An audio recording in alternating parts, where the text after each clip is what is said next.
سے؟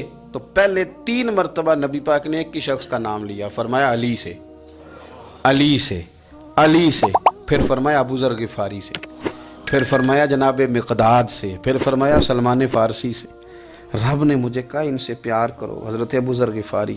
تبوک کے موقع پر نا اونٹ پہ بیٹھے تھے، پیچھے رہ گئے، اونٹ پر بیٹھے تھے تو پیچھے رہ گئے، اونٹ سست تھا، تھک گیا، چل نہیں رہا تھا۔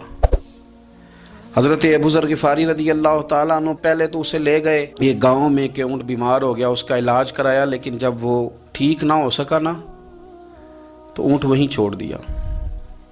حضور صلی اللہ علیہ وسلم کے پیچھے ضرور پہنچنا ہے میدان تبوک میں، تو جو سامان تھا وہ سارا پشت پہ رکھا اور اکیلے ہی چل دیے، تنے تنہا اور پیدل۔ سامنے سے گرد اڑتی ہوئی نظر آئی تو لوگوں نے کہا حضور پتہ نہیں کون آیا ہے، فرمایا تمہیں نہیں